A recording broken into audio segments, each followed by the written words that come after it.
Well, hello everyone, and welcome to my new live broadcast. In the background, you see my kill dragon. He's just hanging out, just enjoying the show. The name of my new podcast is High Strangeness in the Liminal Abyss. High Strangeness, it covers almost all the topics that I will be talking about in future episodes, including the paranormal, cryptozoology, ufology, haunted locations, anything weird, anything strange.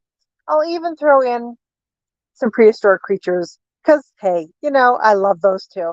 And maybe some rock hounding and prospecting because I also do that. So, welcome to the show. And tonight's episode is just kind of an introductory show. I'm going to tell you more about myself and maybe talk about a few of those topics. So, let me introduce myself. I am SHETAN NOIR. I am a cryptozoologist, paranormal investigator, kind of dabble in ufology. I know my UFOs from my USOs and my different alien, my grays, my greens, my reptilians. So pretty well versed in those guys. I definitely do a lot of research, including field investigations for cryptozoology, whether it's Bigfoot, Dogman, my favorite, lake monsters, or flying cryptids. I go to haunted locations and investigate. And I am also the owner of Squatch GQ Publications, which is a magazine company. And the following titles are the magazines that I now produce. And we produce those, or I produce those quarterly. So the first magazine is, of course, Squatch GQ Magazine, which is a cryptozoology magazine. And it's a little bit lighthearted, geared more towards younger people, but certainly adults can read it too. And it's a good magazine, with different articles, different subjects, different interviews on things of, like Bigfoot, Dogman, lake monsters. But there's also Cryptozoology Digest, which is a different magazine. And that one's more geared towards the scientific and analytical side of cryptozoology. So evidence collecting and evaluation and things of that nature. Next magazine is Into the Liminal Abyss, Paranormal Magazine. And that one, I kind of cover all the paranormal topics, such as uh, haunted locations and ghost stories, ufology, high strangeness, things that don't really fall into the cryptic world, but definitely have their own unique subject matter. And that's what I cover with that magazine. And then, of course, there's Dinosauria and Prehistoric Creatures magazine, which is one that I definitely love. Um, that features up to date interviews and information on different dinosaurs and cryptid creatures. Everything from Tyrannosaurus Rex to Smilodon, the saber-toothed tigers, which, believe it or not, were not actually cats. Mind blown. They have recently realized with scientific evaluations that the Smilodon that everybody thought was this tiger type creature with these huge, massive saber teeth is not even actually a cat species. It's something between a cat and a hyena. So definitely something unique and interesting there. But these are, the subjects that I find fascinating and like to write about. So you will find information like that in Dinosauria and Prehistoric Creatures. And then my next magazine would be Rock Hound and Prospector magazine. And that magazine features articles and interviews about different locations that you can go, gem, mineral, shell, fossil collecting, shell and fossil separate, or subjects right there. Um, Interviews with people who I don't want to say are experts in collecting, but have been doing it for long enough that they know what they're doing and how to find different things, how to locate them. The most recent summer issue featured articles and interviews about cold water shelling, which is different, different shell collection than what you would find in warm water shelling.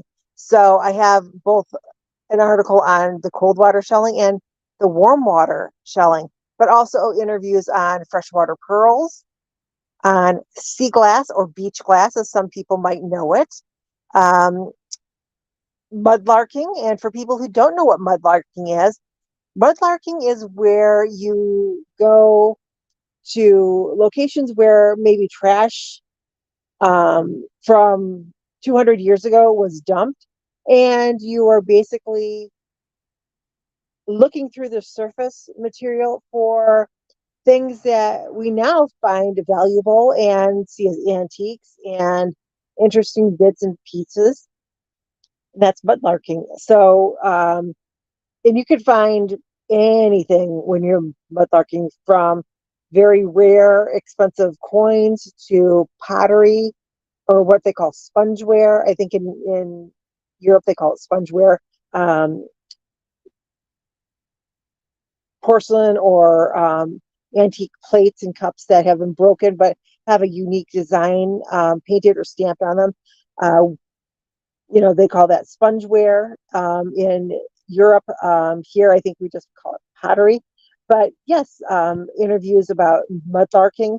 So if you're interested in any of those subjects, please go check out the magazines on Amazon. Everything is available under the title of Squatch GQ magazine. And when you type that in, it will bring up all the magazines that I currently offer.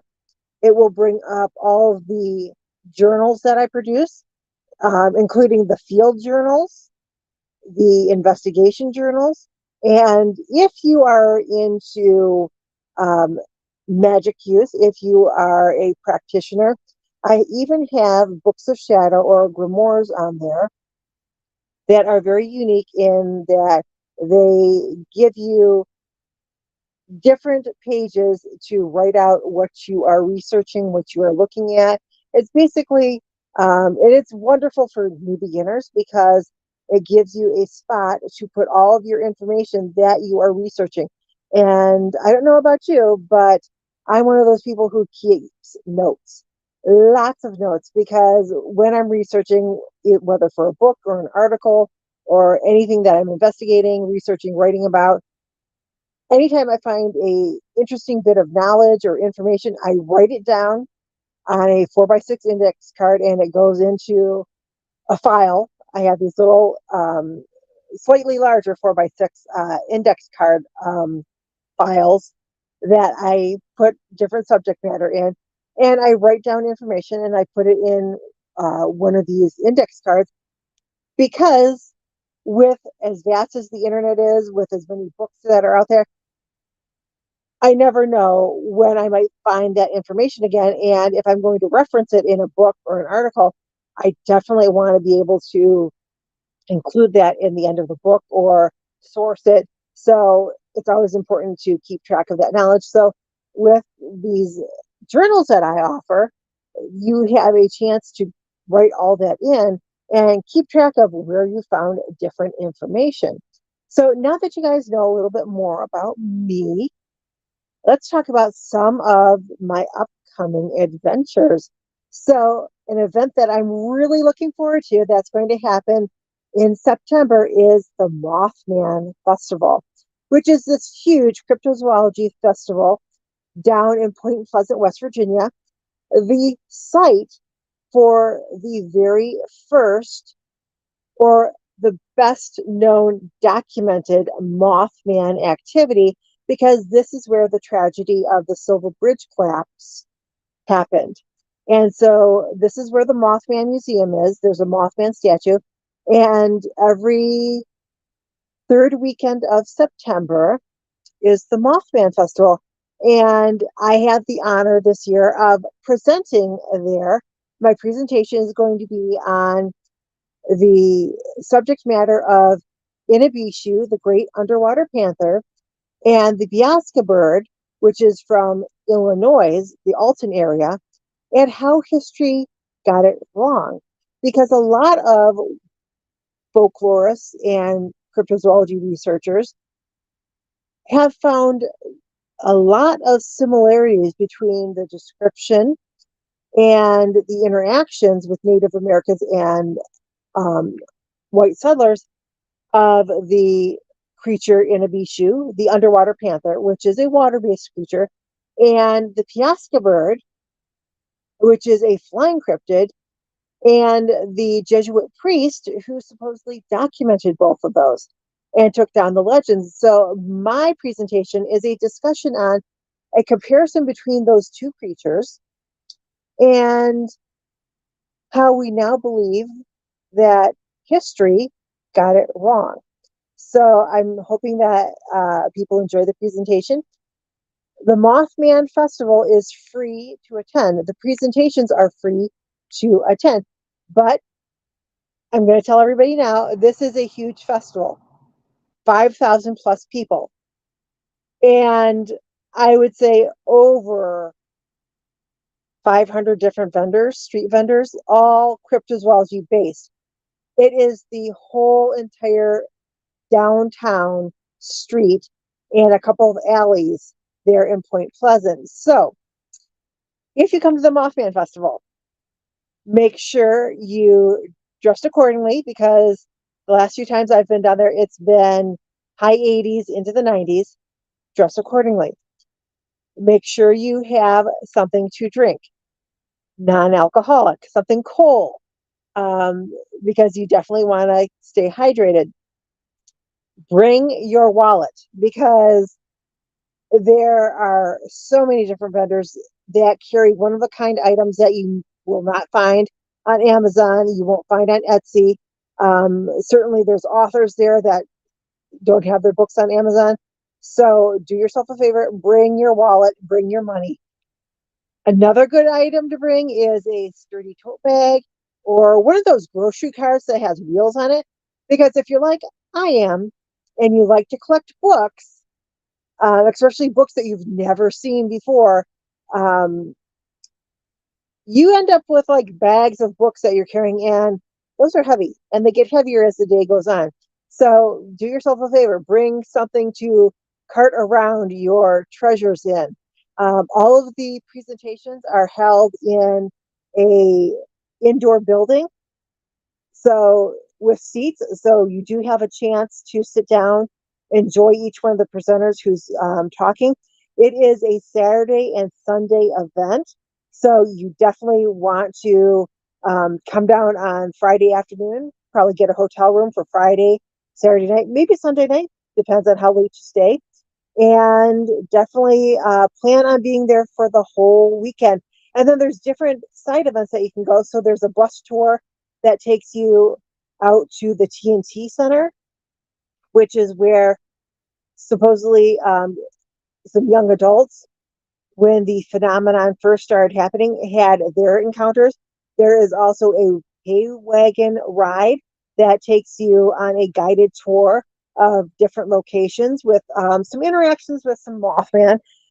The Mothman Museum is also open during this whole entire weekend, and definitely worth investigating and going in and checking out, because they have collected every bit of possible newspaper clipping, eyewitness testimony, everything that you could possibly want. If you are a flying cryptid investigator, if you're a Mothman enthusiast, definitely check out the Mothman Museum while you're there. And last but not least, make sure you get a selfie with that Mothman statue. He's one of a kind. He's unique. So Lord knows I've gotten a couple of pictures with him. Definitely come and check out the event, and I hope to see everybody there.